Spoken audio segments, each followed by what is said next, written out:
First things first, Tom Brady back to full speed already. Is he ready for a repeat run down in Tampa? Oh, Nikola Jokic, officially the NBA MVP. Was he deserving of the title? We will discuss. And Joel Embiid was balling last night, at least most of Joel Embiid. Good Wednesday morning, everyone. Welcome to First Things First. Jenna Wolfe, Nick Wright, Brandon Marshall, Kevin Wildes. Nick, can Embiid carry the Sixers on one knee? Can he do it? Can he carry the finals to the finals on one knee? Certainly past the Hawks, and then we'll see about the next round. Also, shout out our colleague Emmanuel Acho, most outstanding news sports personality, Sports Emmys last night. Good for Emmanuel. Good for him. That's all. Good for Emmanuel. Just giving shout outs.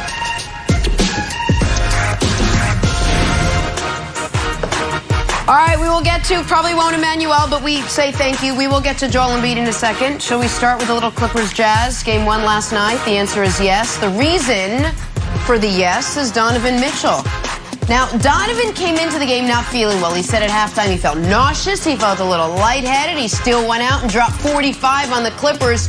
32 points in the second half alone. And then on defense, this team holding Kawhi and PG to a combined 43 points. Utah rallies for the Game 1 win. Man of the hour, Donovan Mitchell, after the win. I let my team down in the first half on both ends of the floor. I let Reggie and Luke kind of get hot. They were kicking my ass a little bit. I came in the locker room. I wasn't making the right reads in the first half. So I said, you know what, guys, it's on me. At the end of the day, it's on me. And, I had to go out there and just set the tone. And we did our thing. Terrible third quarter to start the half. Up, 13 or 14 in the third just started. And we just came out flat. They came out, they were playing desperation ball the whole night. And, we didn't match it until late. But, I think the positive out of it is, we gave ourselves a chance. Regardless we gave this one up with a flat third, we still gave ourselves a chance to win this. You watched this game, you heard some playoff P chants from that crowd there in Utah. Brandon, what was your biggest takeaway from Game 1? Yeah. Biggest takeaway was Donovan Spider Mitchell. Number 45 dropped 45. And like he said, it was the tale of two halves. He was sensational. It was interesting because D. Wade was in the crowd. And he reminds me, Nick, of Dwayne Wade. He's a throwback Dwayne Wade player with a better shot. He's more consistent from the three. 100%. The way they used pick and roll last night was genius. I started playing basketball back in 1996. That was the first time I was introduced to organized basketball. And my neighbor brought me out to the yard and he said, let me see if you can make this right hand layup, this left hand layup. And then he took me straight up to the top of the key and he said, let's work on pick and roll. So for them to use pick and roll the way they did last night was brilliant, was genius. He got to the bucket anytime he wanted. You go back to that game, the first half, the first quarter, second quarter, even going into the third quarter, the Clippers dominated. Every time I'm watching these games, I'm looking for what the storyline could be. In that first half, I thought the storyline was and was going to continue to be that the Clippers was the most explosive team on the court. I thought the Clippers were the team that we talked about 2 years ago, how dominant they were. Rondo looked like he was, a young 22-year-old Rondo, the way he was getting up the court and playing defense. They looked amazing. And then all of a sudden, Spider Mitchell kicked in that second half, and it was lights out, Nick. Yeah, so the only predictable thing that happened in this game, Brandon, or one of two predictable things I should say, is the Jazz won by 3 when I laid the 3.5. That's about how my NBA playoffs have been going, even when I'm right. Somehow I'm wrong. Just devastation. I'm watching that final possession of regulation, and I'm like, I need Marcus Morris to make this 3 so it can go to overtime so the Jazz can win by 4. But that was not to be. But here's the other predictable thing. The Jazz came out rusty and the Clippers came out hot. And then rust gave way to tired legs and rest ended up carrying the day. This was the Clippers' 8th game in 18 days. The Jazz had been off for almost a week. So it was not shocking that the Jazz came out and missed, well, it was a little shocking. They missed 20 consecutive shots. But it wasn't shocking they came out and their shot was off. And it wasn't shocking that the Clippers, feeling great about how they played in games 6 and 7 against the Mavs, were able to carry that a bit through the first half. But then in the second half, that's right, in front of that sold-out, incredibly loud arena, the Jazz got going and the Clippers wore down. So there are certain times where when a team loses, I'm like, hey, they actually should feel good about it, even though it's the playoffs, especially if it's early in a playoff series. If I'm the Clippers today, Wilds, I don't feel terrible. I'm like, okay, you know what cost us this game? Games 1 and 2 against the Mavericks. Like, what cost us game 1 in the second round is that we weren't ready to play games 1 and 2 against the Mavericks, which made us play 7, and we couldn't go the distance. The other thing that cost them the game is something you called yesterday that I was not ready to go with you on, which was Donovan Mitchell played like a superstar. The Wilds, the most famous Donovan Mitchell moment from the season was Shaq kind of awkwardly on Inside the NBA. Remember, he interviewed him. He's like, hey, Donovan, I said before the show, you're not that great. What are your thoughts? And Donovan's like, I don't know. Shaq got killed for that. When I watched it, I was like, I actually agree with Shaq. I maybe wouldn't have said it. That I look at Donovan as a really good player, but not a guy who's going to do what he did last night, not a guy who's going to be able to be the best guy on a team that could make the finals. You said yesterday, Wilds, that the path for the Jazz is see if Donovan can score 50. He damn near scored 50. Yeah, right. See, here's the funny thing about the playoffs. And the Jazz have been a very distribute the ball, multiple guys in double figures. But when it comes to the playoffs are different, right? You can lean a lot on one guy. And granted, Conley was out, so I think Donovan had to, carry more of the load. But here's the thing of what we're watching, the ascension of Donovan Mitchell. When we always hear the playoffs are different, not only because of the scheduling is different and everyone plays harder, but there's 3 groups of guys who their performances can kind of go into 3 categories. The first category is guys who don't love the playoff pressure. And I would put James Harden in there. I put Chris Middleton in there. I put Paul George in there. The other big middle group here is basically everybody else. You're kind of dealing with the pressure. Your game is pretty much the same. And then you've got guys at the top of the mountain who love the pressure, who thrive in the pressure. And of the guys still playing, that's about Kyrie hit one of the biggest shots of all time. I know you're going to say it's LeBron's game, but I'll just say they had similar points. KD, obviously, Finals MVP. Kawhi, also 2-time Finals MVP. Kawhi. And Donovan. And I know you're like, Wilds, that's those are 3 superstars. You can't put Kawhi there or Donovan there. I'm like, no, you're wrong. I'm going to go a step further. Can we see the historical stats, Katanik, of how good Donovan has been playing? This is the last 40 seasons. Nick, he belongs there. This is just statistics. So I'm expecting another big series out of this guy as he's one of the greats, and we need to start talking about him like it. Okay, so I'll meet you halfway. What I will say is this. Donovan, as a rookie, eliminated Paul George and Russell Westbrook in the first round with a 38-point performance, which showed you he was not going to be a guy that got worse in the postseason. He was going to be a guy potentially that got better in the postseason. Am I ready to put him in that group of guys like Kawhi, like KD, like LeBron, who are going to up their game and carry a team? I'm not ready to do that yet, and I think that's a bridge too far. However, what is true is this. There is only one player in these NBA playoffs who is undefeated. That player is Donovan Mitchell. He is 5-0 so far in these playoffs, and he was absolutely brilliant last night. And so he is moving himself towards that, and the Jazz are going to need a lot more of that, especially once the Clippers get their legs underneath them. And he's fun to watch, too. All right, much more on the Jazz Game 1 win still to come. We got to talk about the Joker. I mean, MVP Nikola Jokic. Here's how the big man found out he won the award yesterday. This is great. This is great. Check it out.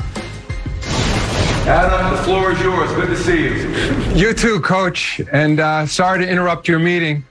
As you said, I have some important news. That it's my honor to announce that Nikola Jokic is this year's Kia Most Valuable Player.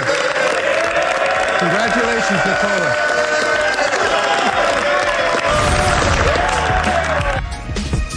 Time for drawing a blank. You know whose knee that is. Tom Brady was on the practice field Tuesday. Yeah. Bucs mini camp went through the majority of drills and activities despite some skepticism coming off knee surgery. Skepticism, schmesticism. Bruce Arians told the Tampa Bay Times TB12 was going full speed. Not a word. Brandon, Tom Brady going full speed at mini camp is blank. Look, he had a knee procedure a couple months ago. He should be fine. It probably was just a small cleanup. A lot of guys go through that procedure and they bounce back fast. But Tom Brady's 43, going into year 21. I got to go with too soon. Like, he doesn't need to be out there. Hey, we got the whole season ahead. But I get it.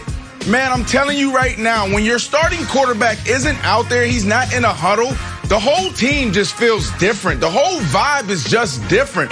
So a lot of times when you go out to these mini camps or if you just come to a practice, you'll see the starting quarterback down there take every single rep. You'll see the star players like maybe a Champ Bailey, a Darrelle Revis, a Julius Peppers, a Luke Kuechly. They'll have some vet days. They'll have some plays where they take off. They want to save their legs. But the starting quarterback has to be out there. But when you're 43, Nick, and you're Tom Brady to go, you probably shouldn't be out there, especially after you had a knee procedure.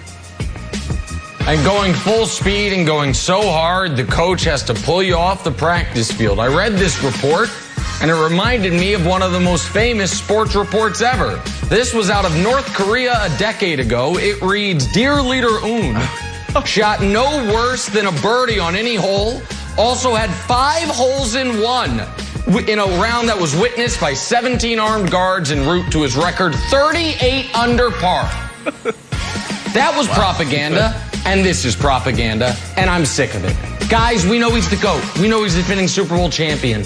We don't need this endless, mind-melting oh, Tom Brady. He won every wind sprint. Tom Brady can chug the fastest beer. Tom Brady, we had to drag him off the practice field. Then we saw him breaking in, trying to scale that wrought iron fence. Enough. Wilds, it's enough. The endless propaganda has to end. Bruce Arians, you're better than this. It's enough. Can't deal with it. You can't deal with it, Wilds. Okay. The only thing I can't deal with is you saying that he would, be the fastest beer chugger where we know it's just avocado tequila at all times. So, no, that was the big red flag there. Hey, no, that I'm was on another Health Watch story for about Bucks Brady. Camp. I'm sorry to interrupt you, Is that Wilds. a real That's another story? thing they've said about him. Yeah, that he won all the beer chugging competitions because it's all endless propaganda. Google it during the break. Go ahead. I'm sorry to interrupt you. I apologize. As the foremost authority on Chicago dogs, I also have a tangential of being the foremost authority on beer chugging. So sorry, America. I'm on Health Watch because we know the narrative of the Bucks is that they brought back all 22 players. But one little bonus, O.J. Howard's back. So I'm really looking forward to seeing videos of O.J. Howard back, seeing how he's going to be. And the Bucks can actually be better. And the narrative, like they brought back everybody, they're just the same. Like, they actually got better, Jenna. All right, can we take a turn and talk some MVP now? NBA announced yesterday Nikola Jokic is the big winner for this season. Jokic is the 6th international MVP and the first in the common draft era to be picked up in the second round. You know who else was picked up in the second round? Danny Ainge. But that's a story for a different time. Also not an MVP. Jenna, he just got fired. Nikola Jokic won this thing in a pretty big landslide. It was as a player. 91 of the 101 first place votes. Take that graph in. Make that smaller. Brandon Jokic winning MVP is blank. They can make the font smaller if they try. Yeah, you got to go with bravo. Bravo to the Joker. I was strong with my take all year, and it bounced around a little bit, because guys were in and out of the lineup. Some guys were banged up. We had guys miss time because of sabbatical. So I started off with Kevin Durant. Kevin Durant was playing phenomenal. He goes down. Kyrie Irving, after he came back from his sabbatical, he was playing really good. I said, this dude could potentially end the season as the MVP. And then all of a sudden, you saw James Harden emerge, and he was my MVP. But then towards the end of the season, he pulled a muscle, and that was it for him. And then Joel Embiid, he was just dominating all year. But listening to the vets on this show, Chris and Nick, they kept saying that you can't win an MVP when you miss so many games. But when you look at the other side of the Joker, I didn't show him any love. I actually disrespected him. I didn't think he was the MVP, but if you go back and put on the tape, man, this dude dominated night in and night out. He didn't take a play off. He didn't take a night off. He was phenomenal. Well-deserving. He did a phenomenal job all year. Listen, people think I hate Jokic. I don't hate Jokic. He was excellent this year, and as predicted, he was dominant in the first round against the Blazers. I just think he should have been second in MVP to Chris Paul. But that voting, while it might have been hard to see the numbers on that graphic, he got 91 of the 100 media first place votes. So, Wilds, my answer is bullying, because I think a lot of folks were so pressured by the nerd Twitterati that they were like, well, if I don't vote Jokic, they're going to think I'm dumb. So I'm going to present a very unique take here, Wilds. I think we would get better, fairer MVP results if the votes were anonymous again. I think guys having to put their names on them actually leads to this groupthink nonsense. I think that if it was back to, we trust you 100 journalists, vote your heart, and you don't have to then deal with Mile High Miracle blog telling you you don't understand what his VORP is. Just use your eyes, use the numbers, watch the games, vote your heart, because I don't think 91% of NBA media actually thought he was MVP. Maybe he would have won either way, but it was such a landslide because there is this move towards groupthink that I think is a problem. So I think they should make the award voting anonymous again. See how that works out. Wow, I like that take. I like that take. And also, shout out to nerds becoming bullies. Who would have thought? What a turn of events. Yeah. Hey, my answer is going to be small ball RIP. It's not totally dead, but it's more of a catchy thing. So we've got Joker gets his buckets in the paint. Embiid shoots some threes but gets buckets in the paint. Curry bombs threes. Giannis gets his buckets in the paint. We've been hearing so much about the NBA. It's getting away from being in the paint and spreading the floor and bombing threes, and it's the only thing you need to look at the end of the game is who made their threes, who didn't. This is showing that there's some value in going the other way against the trend. So I wonder if this is going to continue and we start to see more big men in a new era of the NBA. Ooh, what a take. Two good takes. Three good takes. All good takes. Time now for the weird and wonderful. From our national pastime, Royals, Angels yesterday, first inning, Shohei Ohtani. You know, pitcher Shohei Ohtani. Hitting this baseball 470 feet. 470. Longest home run of the two-way star's young career.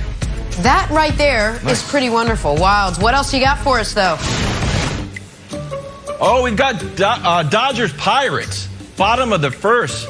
Brian Hayes starts running fast because he doesn't know if this one's going to quite get out of the ballpark. Problem is, doesn't touch first, is actually called out.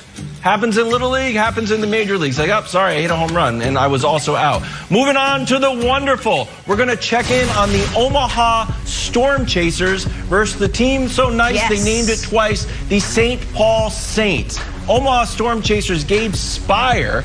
With an odd play, the glove goes in one direction, the ball goes in the other. Savvy move here. He realizes the ball is no longer in the glove. One-hands it and throws it to first. Great job, Gabe. And this is why every night I'm watching Omaha Storm Chasers baseball. Does it hurt my marriage? Yes, but I'm not leaving. I'm watching. Put the kids to bed. You sure? I'm watching Omaha Storm Chasers. And finally, Northwest Arkansas, Bobby Witt Jr., the Royals' top prospect. This is his second home run of the day. Here's a problem. Does a cool little shuffle here. The umpire says he misses home plate. That's right. We've got back-to-back games, not in the same day or same location for that matter, where a guy just decides not to step on home plate. Umpire's like, he did step on home plate. And the umpire was like, well, he didn't. The manager say that. So there you go. Actually goes down as a triple. And as an odd fact, clearly Nick, touched home Bobby plate. Witt Jr. was a Wait, let me see, let me see. He was a double away from hitting for the Yeah, cycle, it looks even like though he hit does. 2 home runs. So Nick's hey. right. Well, he didn't. He Well, not definitely according to the umpire. touched See that? home plate. That means you didn't. He We definitely should, did what not. we should do is argue about it. Wonderful from the national Maybe they'll go pastime. back. Good stuff, Wilds. Back here talking Joel Embiid and the Sixers. 40-point night for Embiid in the Game 2 win over Trey and the Hawks. Can he carry the Sixers to the finals on one hobbled knee?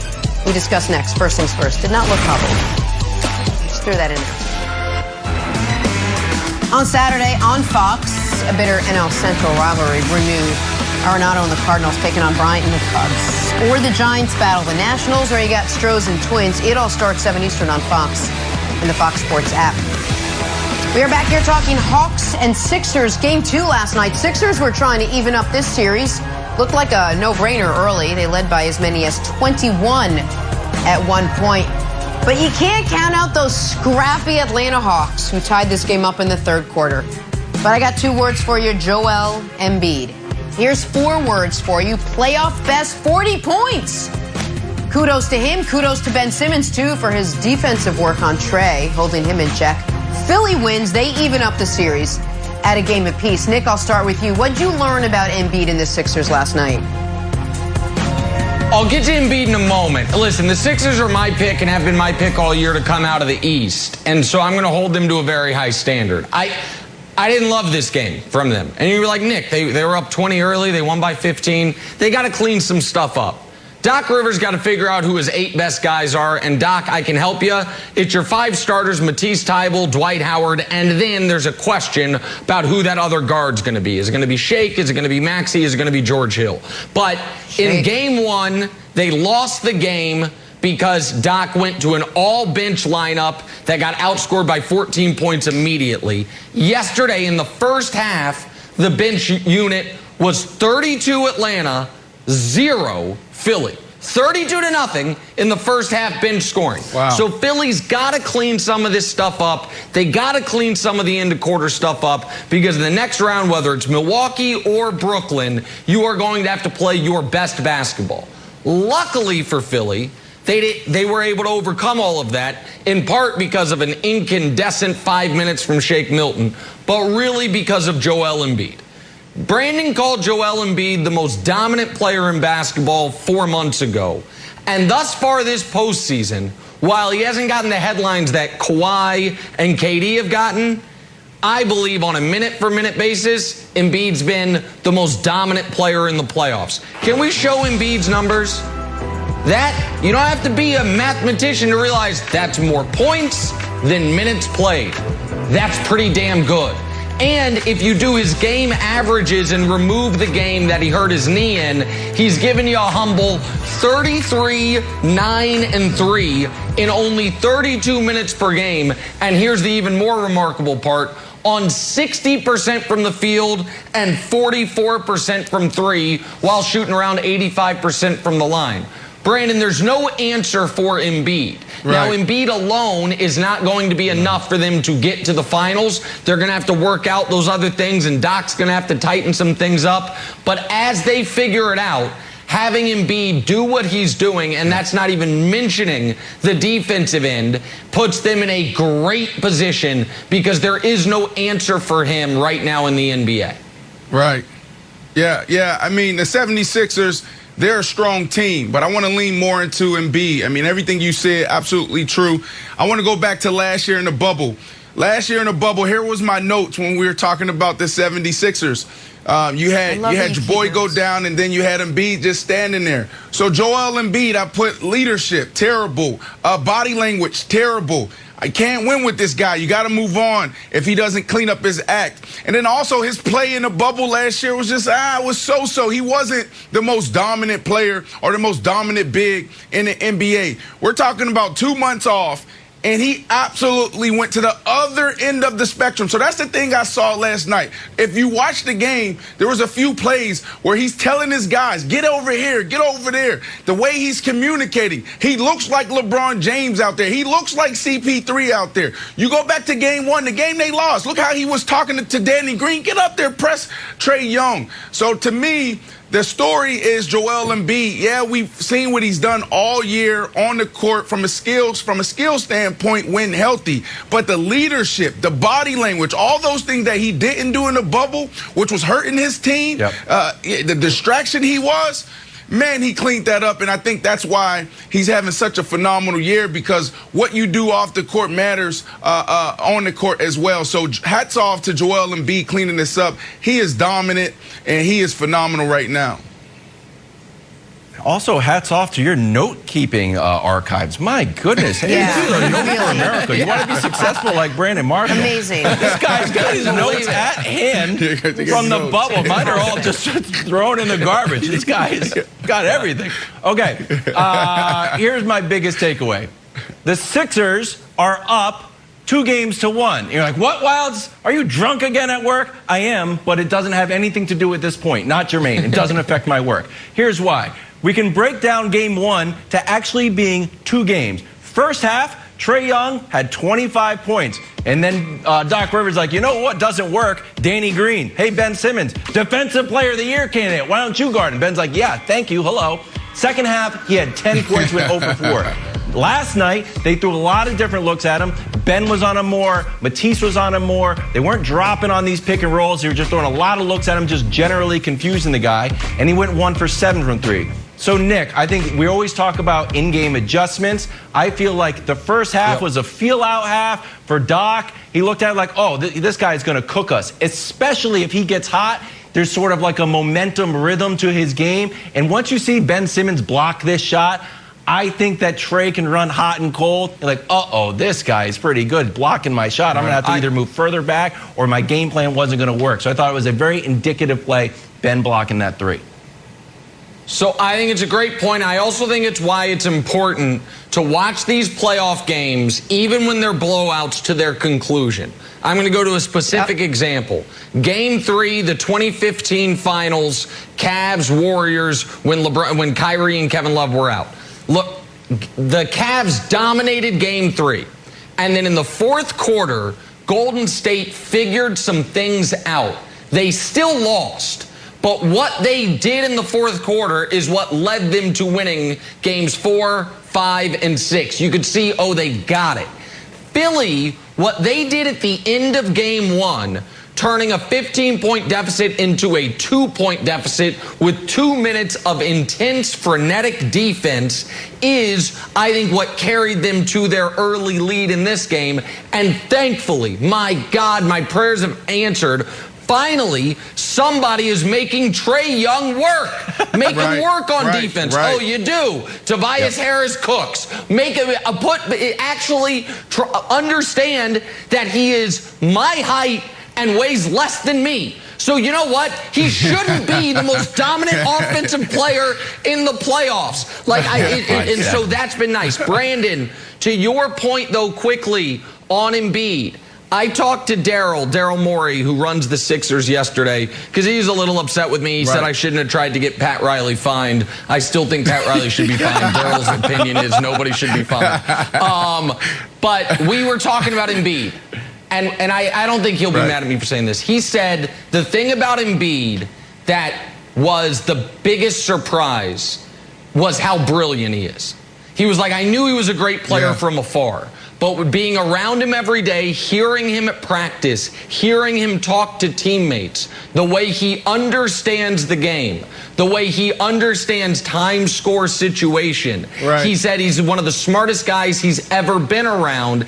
And I think because he's so big and so strong and so physically dominating, he doesn't necessarily get credit for that. But you've seen that throughout this postseason as well.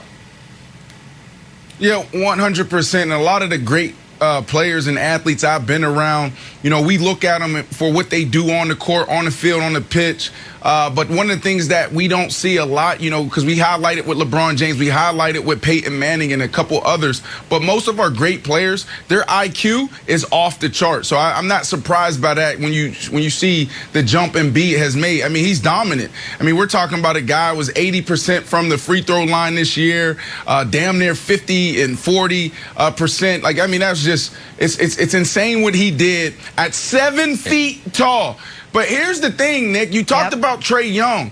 All right, now I heard you and Chris talk about Doc Rivers all year. Doc Rivers, top 5 as far as leadership and guys wanting to play with him. As far as a strategist, not a top 5 coach. So why is it taking you so long to put Ben Simmons on Trae? Like, you guys should easily get through this series. Put Ben Simmons on him from start to finish. You don't need Ben on the offensive side. You know what you're going to get there. You actually came out, defended him for what he does, what he don't bring to the table offensively. So put Ben on him from start to finish and let everybody else pick up the slack on the offensive side. He's going to give you 18, 19, right, 20 points, but you can fill that in. Let's stop this right now.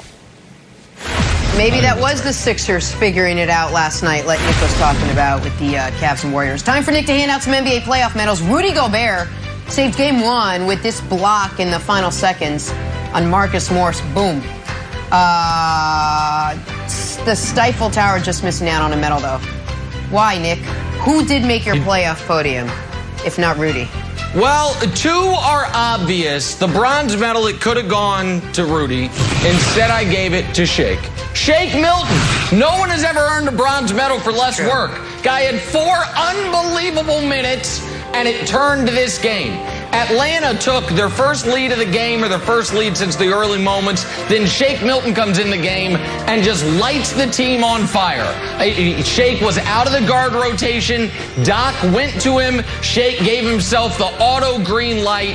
Hit a 3, hit that one right before the end of the half, then started the fourth quarter off great, threw a nice lob to Dwight Howard. It flipped the game. Shake Milton gets a bronze. Silver medal, this one's obvious. Last night, Joel Embiid. He was fantastic. We just talked about him. 40 points, 13 rebounds, abusing Clint Capella after Capella dunked on him, hitting threes. Embiid was spectacular. And then the obvious gold medalist, Donovan Mitchell. 45 points. And I think he was better than 45 because his team was down 13 at the half, and he had 32 second half points. 32 second half points against the Clippers to put the Jazz up 1-0. Jenna, there are your medals from last night. Shake Milton, Joel Embiid, and 1 Donovan Mitchell. Very nicely done. Easy. All right, guys, that's who made it. Kevin Wildes. Tell us who missed the cut. Hey, one of the coolest moments of last night's game, D. Wade giving Donovan some tips. When he bought into the Jazz ownership group, he said he wanted to be hands-on with front office moves and some of their social moves. So now you see him actually affecting play on the court as well. I've missed D-Wade. The NBA is better with D-Wade in it. Big things ahead for Utah. Smart move from the Jazz and D-Wade. Just overall wonderful. Great job, Dwayne. I like that. Told him to go that way. He said that way's out of bounds. Hey, let's stick with Donovan Mitchell. What a performance from Spida last night. Thanks in part to this conversation on the sideline with head coach Quinn Snyder. Listen to this. This is where it's at. You know what I'm saying? You just keep getting your mind right, and it overcomes everything, just like you're doing. Okay? Let's go. Do it on D, it'll happen on O.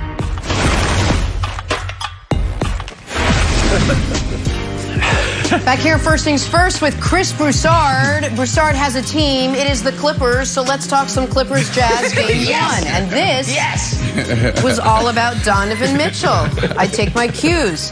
Hey, Mitchell didn't even feel well. He said at halftime he felt lightheaded. He said he felt nauseous, and then he came out, dropped 32 points in the second half, 45 total. And then on defense, Utah did just enough to keep Kawhi and PG in check. Utah rallies for the win over the Clippers. Here's the man of the hour, Donovan Mitchell, after the game. I let my team down in the first half on both ends of the floor.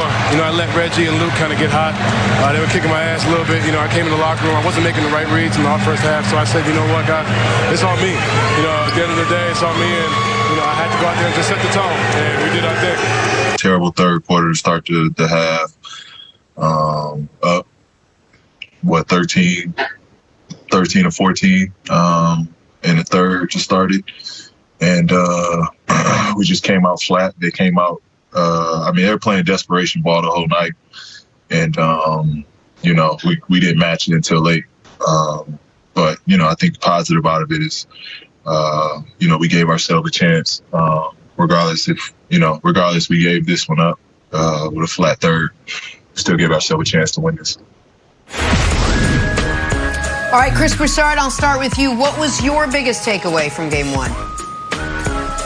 Well, Jenna, as I was watching that game last night, a thought came to my mind that I have never, ever had during a basketball game, or period, to be honest. Great. And that thought was, great. Wilds was right. Wilds was right. Wow. I mean, Donovan, he said it yesterday, and I did agree with him yesterday, but he said Donovan Mitchell is about to have a coming out party, and I agree. Donovan Mitchell is that rare player who puts up superstar numbers but isn't viewed as a superstar. And it is rare for a guy to average 26 points, 5 assists, lead his team in scoring.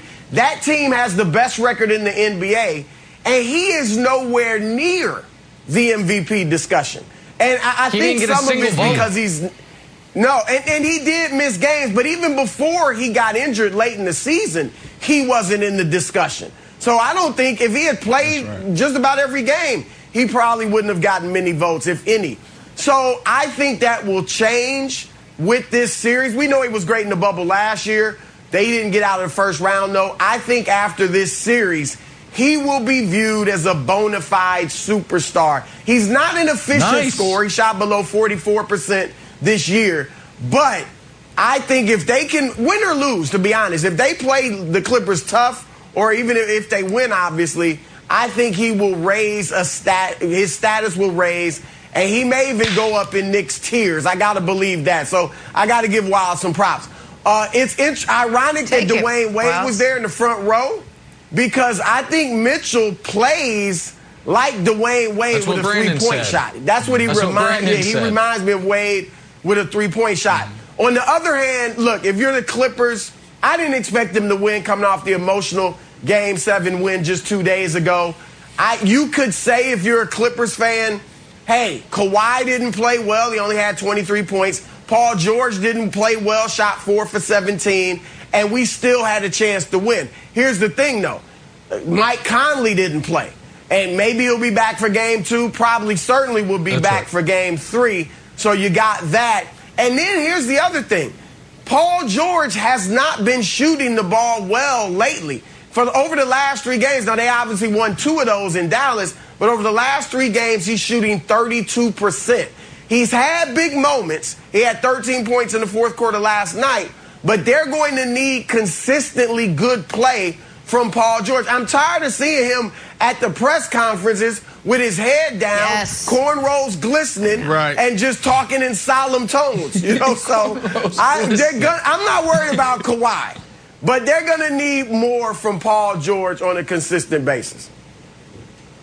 Yeah, but here's the thing. So I'm playing with house money now, Nick. Broussard's back from Vegas, and I'm feeling lucky. I'm back. So I'm going to double down on my Donovan take, because in these playoffs, we know that some guys don't love it. Paul George being one of them. You know, the best we think Paul George is going to get to is like dealing effectively with the playoff pressure. And then there's other guys like Donovan Mitchell, who scored 50 twice in that series in the bubble. It's like, you know what? I love the pressure. You know what, Jazz? You keep me out of Game 1. I'm mad at you. I want to play. I'm dying to play. And that's why I had a big game. So this is why I'm doubling down. Not only is he one of the best superstars right now in the league, perhaps he's an all-time playoff performer. We can look at this stat. Look at this. Now, see. Got some GOATs up there and Donovan Mitchell. Is this a bridge too far for you, Nick, even though it's 100% accurate? Yeah. Yeah, Wilds didn't just double down. Here's what Wilds did. Wilds won. That's by the way, the police coming to arrest Wilds for that premature take. Wilds didn't just double down. He won a double down hand, and then the very next hand he got 2 10s, and he's like, split them, dealer. I'm feeling lucky. It's like, nah, buddy, just take your win and be happy. Listen, Donovan was great. There's no doubt about it, and he is a guy that I don't view as a superstar. I view as a star. And to me, the very clear line is, can you have a bad game in a terrible spot and avoid a bad game in a big spot, pardon me, and avoid, getting crushed for it? If you can, you're typically not a superstar. So now I am curious, and this can be a separate discussion, if Broussard is calling him, he mentioned the tears, same draft class as Jason Tatum, I do wonder who you'd rather have, Tatum or Donovan Mitchell. Donovan obviously has greater playoff moments, but we don't have to have that discussion. Here's the thing, Brandon. This game was not shocking in either half. It was not shocking that the team that had been off almost a week came out ice cold, and the Clippers carried some of that momentum from the emotional win 6 and 7 into the first half. And it was not shocking that by the end of the game, the Clippers were dead. I know they had a little flourish in the final minute, but they got annihilated the first 20 minutes of the second half. It was their 8th game in 18 days. All super high pressure games, all high leverage games. Meanwhile, the Jazz have been chilling for almost a week, so they had more in the tank, and they have the only truly fully sold out crowd, which helps them. So I don't think you can take a ton from this game prognosticating the series, other than Donovan is on the precipice of going from star to superstar with a few more performances similar to this one. 100%. That was the biggest takeaway. Spider Mitchell, phenomenal. But every time I'm watching these games, I'm looking for a storyline. In that first half, the storyline for me was explosiveness. Like, I'm always, as a player, looking at body language. I'm looking at how guys are moving. And those guys look fresh. I'm talking about the Clippers. They looked explosive. They dominated the first half, and going into the third quarter, they were the best team. It looked like the Utah Jazz wasn't even supposed to be on the same court in the same arena as them. That's how dominant the Clippers looked. And then all of a sudden, Spider Mitchell just turned it on, and he just worked the pick and roll he took it to a whole nother level. When I started playing basketball in 1996, my older brother and I, we had 2 plays. We had give and go, and we had the pick and roll. And we'd be out there just working boys out there in the neighborhood. We call play 1, play 2. And they ran it over and over and over again. And they had no answer for him. So I got to believe that the Clippers will have an answer for him. But you guys are right, man. This dude is ascending to new levels. And Nick, you talked about it earlier in the show, like this whole thing about Shaquille O'Neal. Remember when Shaquille O'Neal called him out? And then it was like he was almost shocked. Like, really? Are you going to do this right now? So, Chris, I do believe that Donovan Mitchell still has that in the back of his mind, and he's out to prove a point. Yeah, I agree with that, Brandon. And I think Wiles made another good point that Mitchell is a gamer. Mitchell loves this moment. Now, I think Wiles was very premature. I mean, I'm not putting him on the level with those guys we saw him on just yet. It's a little early for that. But and I also think defending Luka, it's interesting that you see this with the Clippers, right? One man gives them problems. It was Luka in the previous series, obviously. That's right. And now it could be Mitchell. We'll see if this continues. But he gives the Jazz a totally different look. Outside of him, they are they're not athletic. They obviously shoot the ball, but everybody else needs somebody to create their offense for them. Outside of Jordan Clarkson, if they get Mike Conley back, he does a lot of that as well. But until Conley comes back, it is Donovan Mitchell having to do it all as far as scoring, but also getting other guys open looks. And the Clippers are familiar with that. Yep, let's see what adjustments the Clippers make. Game 2 tomorrow night. That's in Salt Lake City. Head to Philly now. Got to talk some Sixers. Joel Embiid dropping 40 on one leg in Game 2. Can he carry Philly all the way to the finals? Find out next. First things first. And the finals. Back here, first things first. Let's talk some Hawks-Sixers. Game 2 last night. Sixers trying to even up this series. They led by as many as 21 at one time, but the Hawks, they just don't go away. Fought back into the game in the third, but Joel Embiid put up a playoff-best 40 points.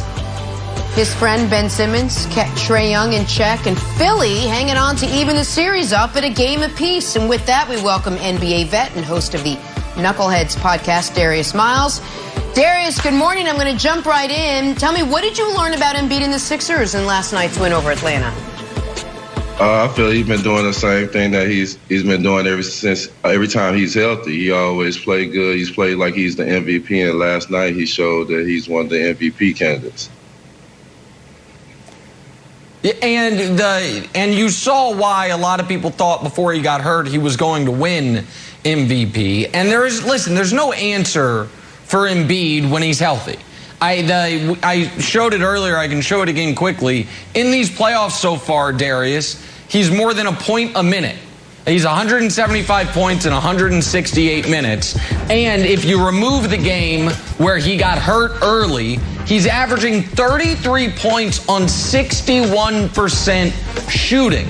And I feel like you look across the landscape and it's like, okay, there's nobody in the league that can physically match up with him. So for Philly, it's more about figuring out what the rest of the team is going to look like. And so the question I would have for you, Darius, is this. I know there is a lot of belief of just put Ben Simmons on Trae Young, and Ben Simmons done a good job on Trae Young. I think one of the reasons Doc has been hesitant to do it the whole game or whenever Trae's out there is Trae is so, how do I put this kindly, manipulative at drawing foul calls that he's worried Ben's going to get in foul trouble. When you're guarding a guy that you know is partially trying to score, but partially just trying to get you to run into him so he can go to the line and you get in foul trouble, how do you deal with that? Because I think that's one of the reasons Doc's been hesitant to use Ben on him the whole time. I think the great thing about it is he has a bunch of bodies to put in front of him. They built that team to win a championship, so it's not just Ben Simmons. They got a bunch of guys that come off the bench. They got Danny Green. They're a deep team, so I feel like they got a lot of bodies to throw in front of them and, a lot of different schemes. Sometimes they trap, sometimes they let them go. So you're going to see a lot of different looks, and I feel like at the end of the game, they're going to put their best defender on them, which is Ben Simmons, to kind of disrupt them that. Yep. But bro, I mean, just put Ben Simmons on him now. Like Doc Rivers just defended Ben Simmons because everybody's crushing him for what he's not doing on the offensive side. So you know what he presents and what he brings to the table when it comes to distributing the basketball and defensively. So put him on him from jump. Like, that's what you do. You don't need him on the offensive side this series because he's only going to give you 18, 19, 20 points. So put him out there now. Like, everybody respects Doc as one of the biggest, one of the best leaders in basketball. But from a strategist, you never hear Doc Rivers' name thrown into that conversation.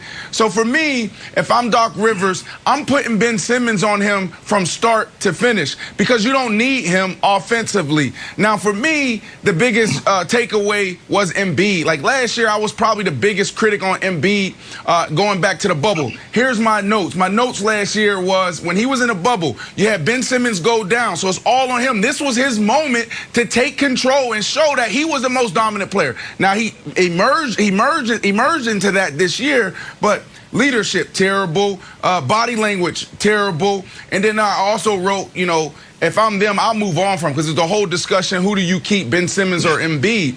But then you take this offseason, a shortened offseason, and this dude went to the other end of the spectrum. He not only became a leader, you saw what he was doing in game one with Danny Green, just super smart and getting all his guys in position, over-communicating like CP3, LeBron James. But then his game just went to a whole nother level. So my question to you is he the most dominant player in the NBA right now? Because I've been saying it for a couple of months.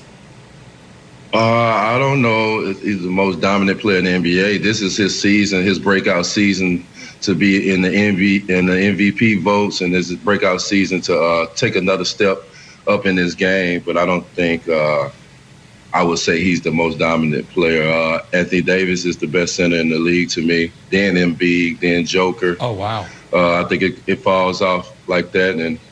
And he's just playing at a top level now. He's stepping up his game this year. He was a little bit more healthy than usual. And when he do get the opportunity to play, he putting 40 balls up. With Ben Simmons, we don't live in the era no more where you actually put the best defender on a guy a whole game. This era right here, guys, guard guys for quarters.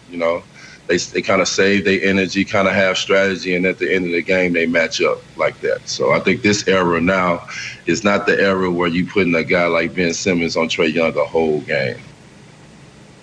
Got you. And that's what Doc did, because Matisse got some looks with him too, and like Seth was flashing and doing weird stuff just to generally throw Trae off. What do you think about this theory, Darius? Last night was actually game 3 of Sixers-Hawks. And game 1 was the first half of game 1. Game 2 was the second half. And then we had last night. Because game 1, Trae Young and the Hawks came out hot. They got a big lead. He scored 25 points. Then Ben Simmons like, you know what? Let's switch it up. And Doc's like, you know what? You're right. Switch it off. Danny Green, you're not going to guard Trae Young so much. And he went 0 for 4 from 3. And last night he went 1 for 7 from 3. So it's my belief that all momentum is with Sixers, where on paper it's tied 1-1. But according to halves and just general vibe, the Sixers are up. Are you buying this Sixers sort of like made-up theory I've got? Yeah, vibe, yeah. If you look at the vibe count, Sixers are up. I feel like it's definitely a must-win for the Hawks. They going home. They want to protect their home court. They went to Philly and got one like they wanted to do, and they got to protect their home court. So the pressure is kind of a little bit on them now. The 76ers look good that game, and like I said, they MVP, which has been Embiid all year. He looked like he full force ready to go. I don't know. That knee makes me nervous every time he's out there. Darius, you and Quentin Richardson just launched season 6 of the Knuckleheads podcast. Tell us a little bit about what we can look forward to this coming season. We can look at some of the greats, some of the Loch Ness monsters, guys that really don't do interviews and don't. You got to kind of find them to get an interview, but we kind of looked them up, went to the deep, dark jungles to get some of these guys, and they came out and they represented for us, and we got good interviews from them, and I'm excited for people to see the guys that we got. Nice. That's great. Awesome. It's called the Knucklehead Podcast. Check it out. Darius Miles, thank you so much for hanging out with us. Really great insight today. Much appreciated. Appreciate it, Darius. We're going to take a turn, talk some Tom Brady. Brady's coming off knee surgery. The GOAT was going full speed already yesterday at minicamp. Good idea, bad idea? Is he ready for a repeat run? We got lots of questions. This is First Things First on a Wednesday morning. Oh, all right, thank you. Our year-long MVP discussion because the NBA presented Nikola Jokic with the award last night. Jokic was nothing short of sensational this season, averaged a career best 26, 10, and 8. Ended up getting 91 of the 100 first-place votes for MVP. Hey, Chris Broussard, one of those 91 votes was yours, buddy. But are you surprised Jokic just ran away with MVP? Look at those numbers. Not at all. I mean, I'm surprised this is even a question. Nikola Jokic was the clear-cut MVP, and shout out to my media brethren, most of whom got this thing right. It was overwhelming for Embiid, or for Jokic, and it should have been. Embiid obviously missed too many games. I heard a little chatter. I heard too much chatter after that game last night where Embiid was terrific. It was a revenge game. Oh, he was upset that he didn't get MVP. Thankfully, Joel didn't buy into it, and he didn't say anything about it. But that is ludicrous to think Embiid, after missing 21 of the 72 games, should have gotten MVP. And, Nick, please don't come with the Chris Paul stuff. Look, he was third on my ballot, so I gave CB3 love. I saw he got 2 votes. That has to be Uncle Cliff or Cliff Paul and Jake from State Farm. Because I can't imagine how Chris Paul got a vote for the MVP. I mean, it's crazy. What? In this series right now, I've picked Phoenix to win it. What are you wearing, But Jake, if they do, this has nothing to do. This is not a memorandum on that Chris Paul should have been MVP over Jokic. Chris Paul has his second and third best players, all right, both of whom are scoring more points a game than Chris. All right, Jokic is without his second best player, Jamal Murray, and without his starting backcourt when we throw in Will Barton. So this has nothing to do with it. Last thing, great suggestion for the NBA. I hope they're watching. This is what they need to do. To avoid all of this talk about, if a player wins MVP in the postseason and they don't get to the finals, he didn't deserve it, blah, blah, blah. Have a award show after the season, right in between the regular season and the start of the playoffs. Do it on TNT with Charles, Kenny, Shaq, and Ernie, and make it a great show. You can have the players on there to be interviewed, via satellite. It'd be a wonderful show that everyone would watch. That's how they should do it at the end of the regular season. Let's throw your name in there, too. That's a great idea, which is how I know you stole it from Kevin Wildes, because he said it on this show yesterday, because everything else you said is a bunch of balderdash, my friend. But listen, you see what Chris Broussard did right there? A little preemptive strike against what he knows is coming. He's like, now let me tell you, if the MVP gets beaten by the actual MVP, it doesn't mean the actual MVP should have been the MVP. And you're right, Joel Embiid was not the guy who is going to take this poorly. But I do wonder how the man who should have won MVP won Chris Paul, and all of a sudden healthy Chris Paul is going to take it when he has to stand there and grit his teeth in a few days when he watches Nikola Jokic get his award. Now, are we going to get an Akeem Olajuwon, David Robinson type of deep pantsing? Probably not, because they don't play the same position. But we saw this happen in 1995 when the man who felt he should be the MVP had to watch a different man win the MVP while they were playing in a playoff series, and it did not go well at all for one David Robinson, the great David Robinson. So listen, I understand that what happened here was it became almost not just unpopular, almost unforgivable to have the audacious opinion that Nikola Jokic was not the MVP, which is why I don't think all 91 of those voters, Broussard, and I want to go back to Broussard quickly because I want to ask him a question because he is a voter. I'm not a voter. We know that. It's shameful, but whatever, it is what it is. I think there was some peer pressure involved. And I don't know if you've ever been to a city council meeting, or maybe a better example is an HOA meeting, where it's like, hey, I'm running for re-election for the HOA board. Let's just do a voice vote or show of hands. And all of a sudden you see 4 people's hands go up, and then you're like, oh, he's going to win? All right, fine. I'll put my hand up. I don't want to be the guy. But if it was written down in secret ballot, you would have actually gotten a more honest vote. I think the MVP voting would be more honest if guys didn't have to put their names on it. Because I think folks are afraid of having the NBA nerd side of the media, the analytics crowd, say, you're a Neanderthal, you don't appreciate his box score plus minus. So I think what happened with this voting was Nikola Jokic, by the way, who's a deserving candidate. I had him second. It's not like I thought it was ridiculous. There is no way he should have run away with it. And the only person who got more than 2 first-place votes was Steph, because there was, at the very end of the season, a little momentum like, okay, you can vote for Steph if you want.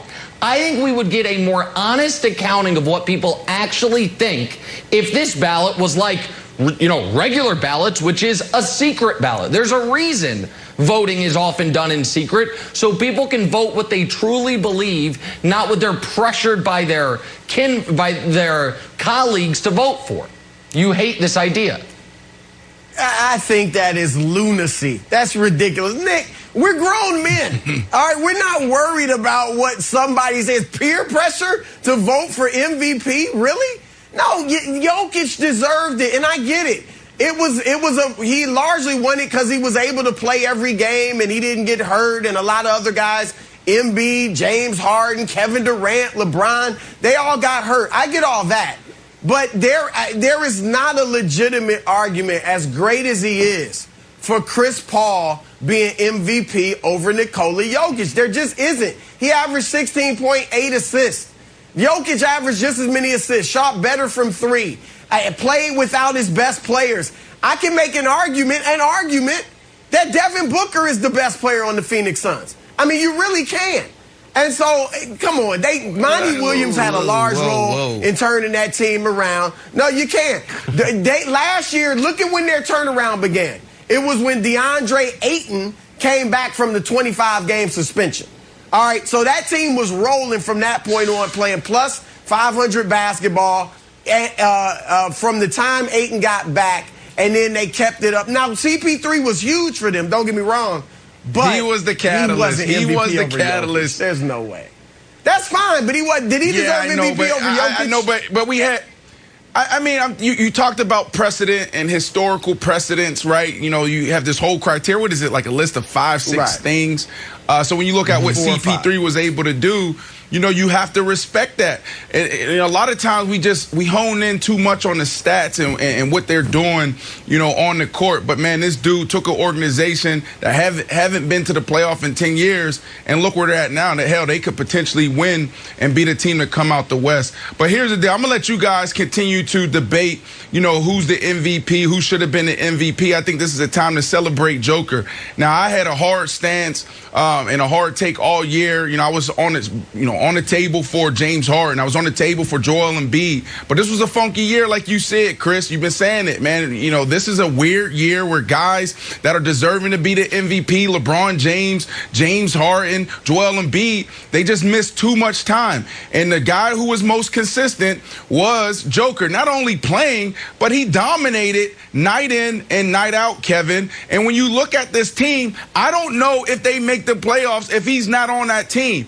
Jamal Murray was sensational in the bubble last year, but Jamal Murray didn't show up this year. I'm sorry, but Jamal Murray wasn't a big contributor before he went down with that knee injury. So I want to give Joker flowers, and Chris, you said it, and that's when I knew it was over. So I'm not surprised that he got 91 out of 100 votes wild, because when Chris said it, a guy who has a vote and a guy who has so much influence on so many people in the basketball community, I knew it was over. I knew CP3 didn't have a chance.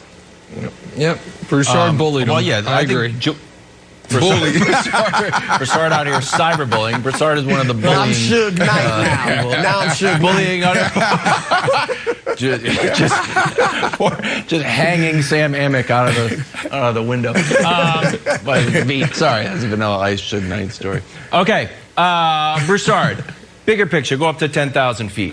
One of the big narratives that we've had is no more big men. It's not like the good old days. Not like the good old days when it was David Robinson and Hakeem Olajuwon and Shaq.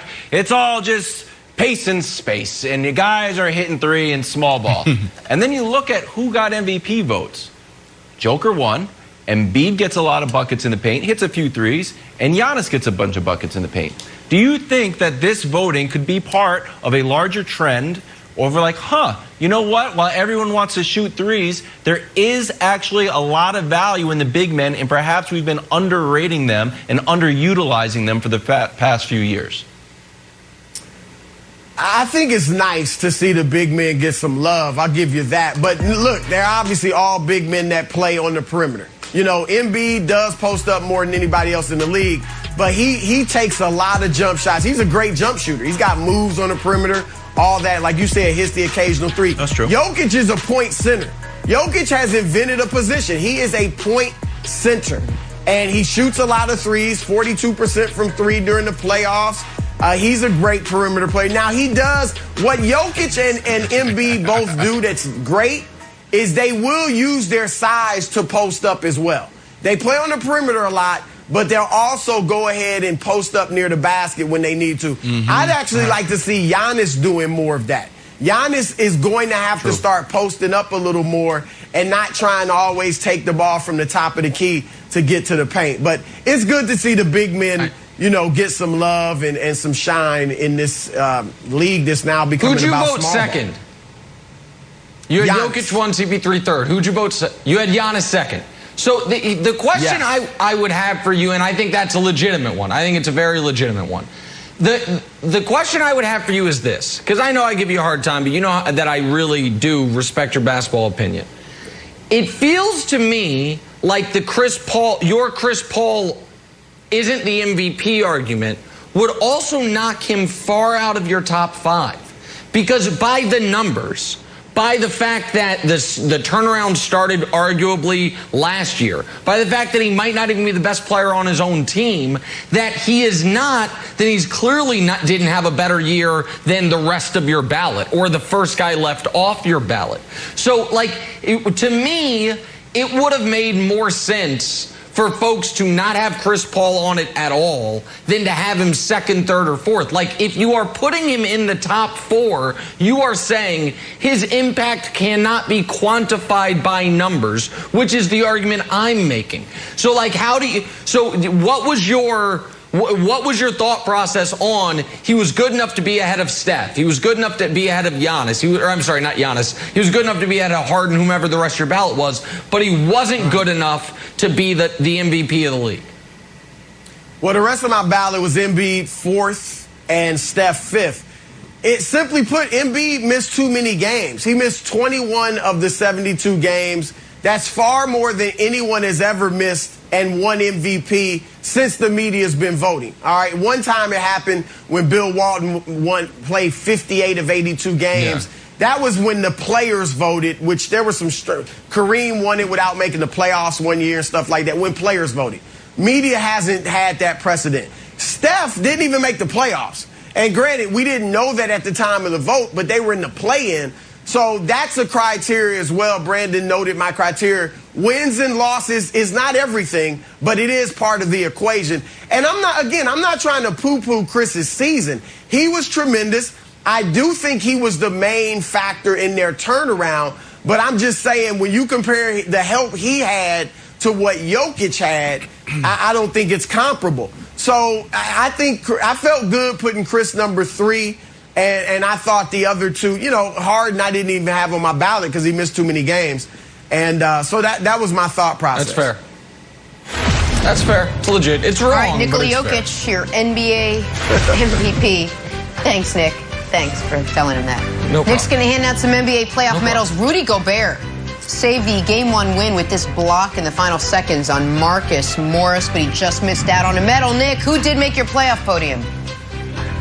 By the way, you know who also missed out on even a single 5th place MVP vote?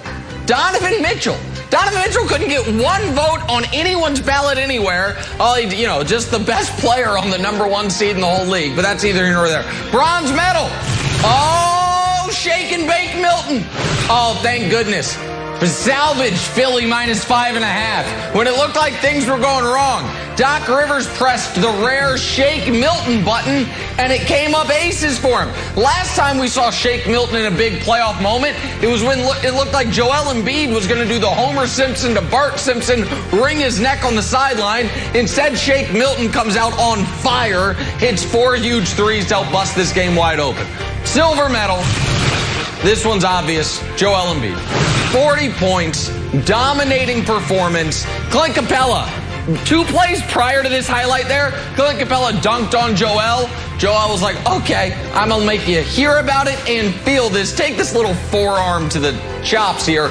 Also, good job by Embiid and really by Scott Foster not kicking Joel Embiid out of this game when I thought he might in the second quarter. That would have been disastrous. Yep. And then the gold medal, Donovan bleeping Mitchell. 45 points, and the rare 45-point game that was actually better than the stat line.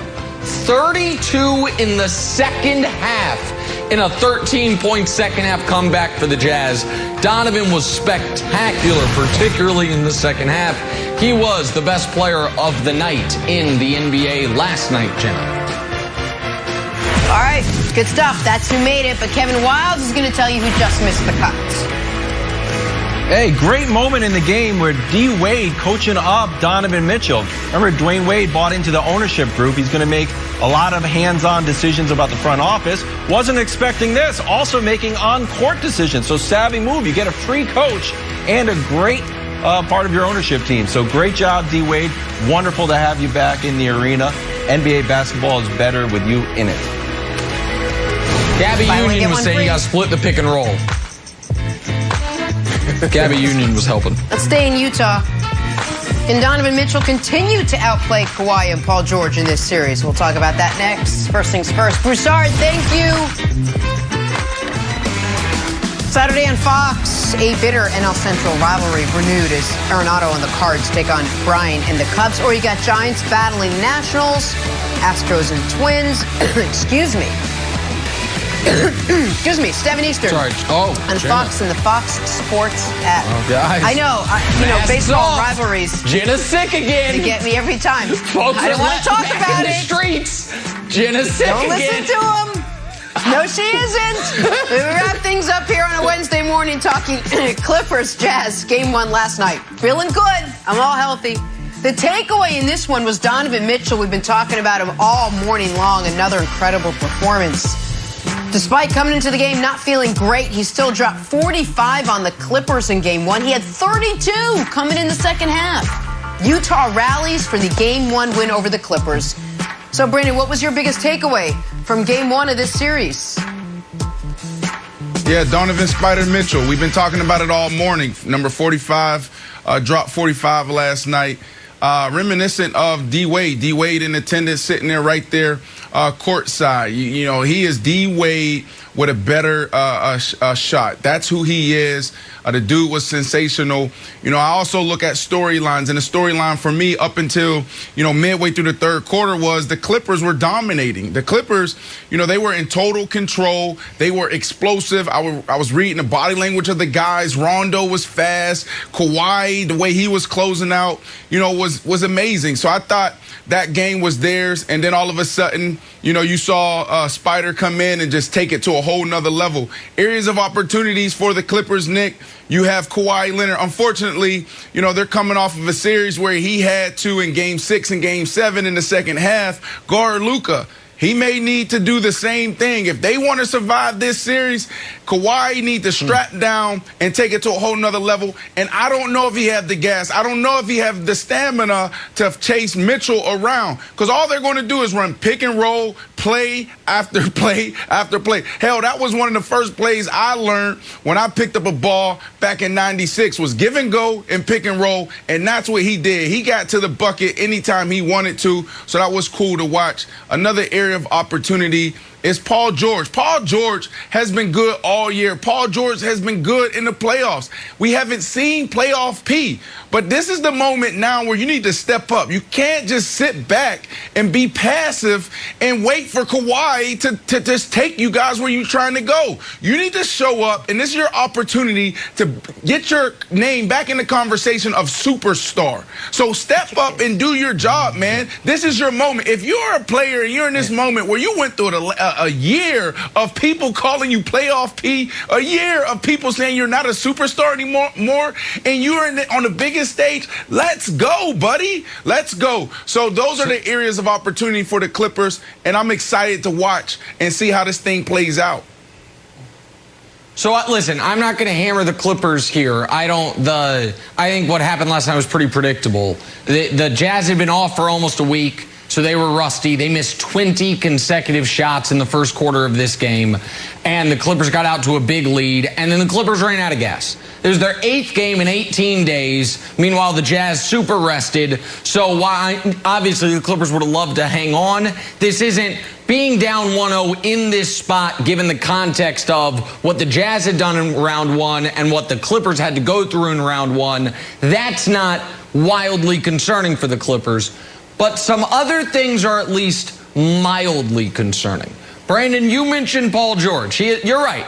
He has not been pandemic P, but he is getting a little closer to way off P over the last handful of games. 5 for 15, 6 for 16, 5 for 15, or 4 for 17 last night. Like, he does need to start hitting some shots, particularly if you are going to ask Kawhi Leonard to expend a lot of his gas tank on defense. If you're going to say to Kawhi, we need you to use a lot of that reserve on the defensive end, then someone's got to pick up the slack on the offensive end.